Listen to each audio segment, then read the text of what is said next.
Assalamu alaikum. 5 years ago, I made a decision that changed my life. I decided to stop scrolling. You see, it wasn't because I had strong willpower or anything. It was just one night, I realized I wasn't even enjoying it anymore. I'd been scrolling for what felt like 5 minutes, but before I knew it, it was 2 a.m. and I was watching two guys in the middle of the jungle build a whole house out of sticks. And I remember thinking, why am I still here? It wasn't that those videos were incredible. Half the time, I didn't even remember what I just watched. But something in me just kept on scrolling. And that's when it hit me. What's happening to our attention isn't an accident. Our attention is being designed, guided, engineered. So I started to wonder, how are they doing this to us? And why aren't more people talking about it? So, me being the computer scientist I am, I decided, let's research. And what I found was, what's happening to our attention, indeed, is not an accident. It's a business model. You see, these platforms, they don't sell content. They're free after all. They sell time, your time. You see, the more time you spend, the more ads you see. The more you scroll, the more data they collect. And the more predictable you are, well, the more profitable you are. That's why they've invested so much into design tricks that keep you hooked. Let's take a very simple example. Infinite scroll. You know, the fact that your feed never ends.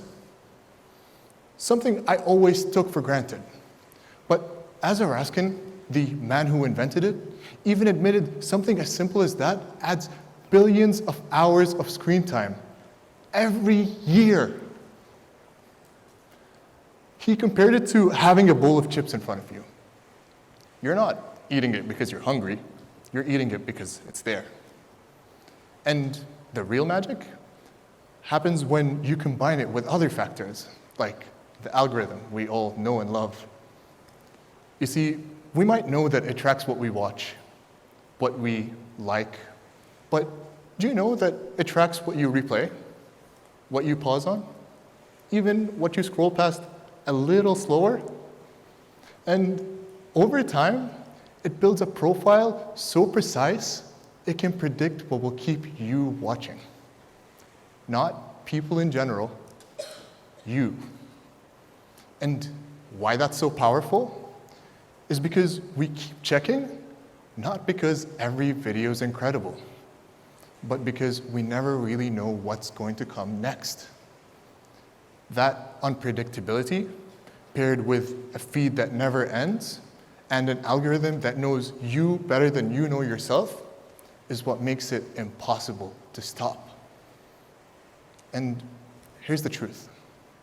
These companies, they don't really care about the effect it has on us, on our focus, our relationships, our sleep, even our culture. Because our attention is the product.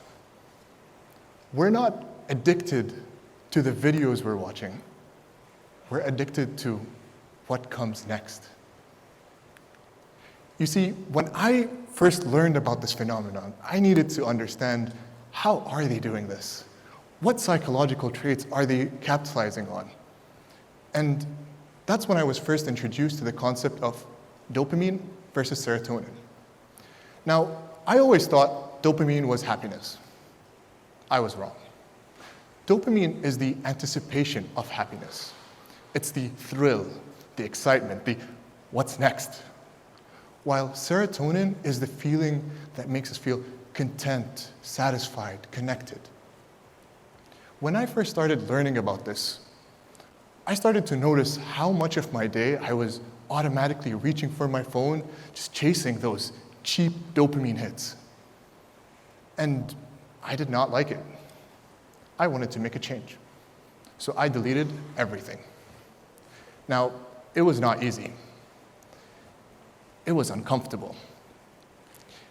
I remember reaching for my phone and realizing I have nothing to scroll on. For the first time in a long time, I actually had to sit down with my thoughts and feelings. I didn't have my phone as an escape anymore. But over time, things started to change. My focus came back. My work improved. My relationships flourished. I was being more present when I was socializing. And that's when it hit me.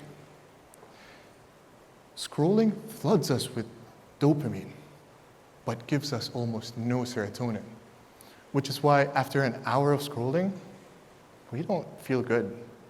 We feel restless, like we wasted time. Scientists call this the novelty effect.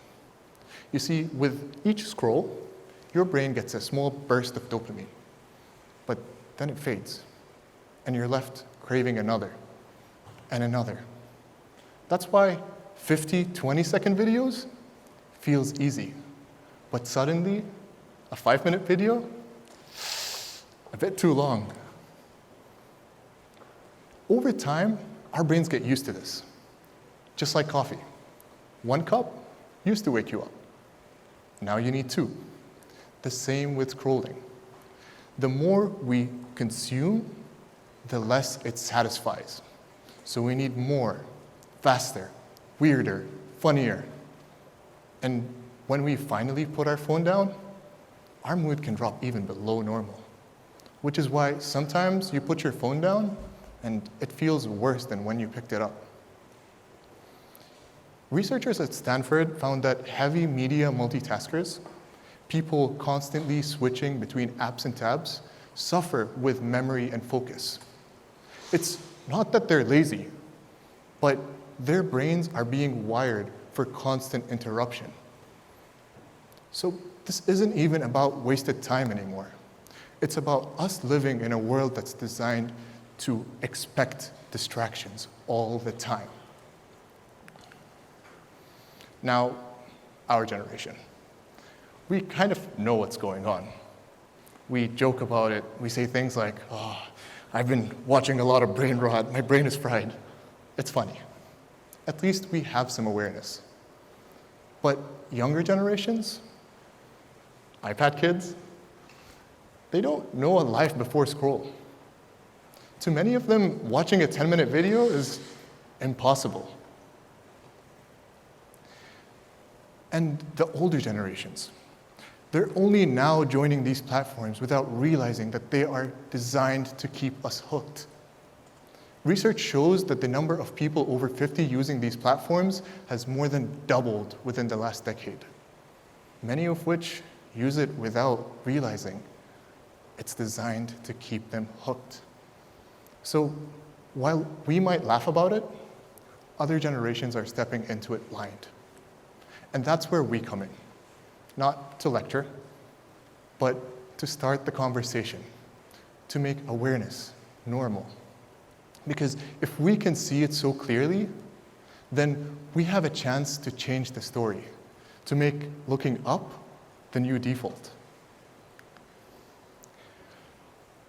So the next time you catch yourself doom scrolling at 2 a.m., pause, notice it.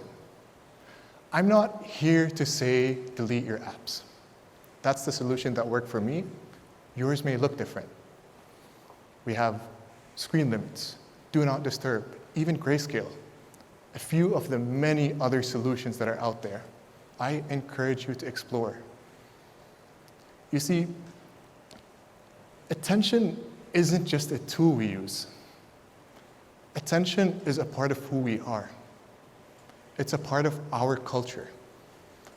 And unfortunately and sadly enough, we're living in a world that's designed to keep us from looking up. But when you do, even for a moment, you get to choose again. And maybe that's what this is all about. Choosing again, just like I did 5 years ago. Thank you.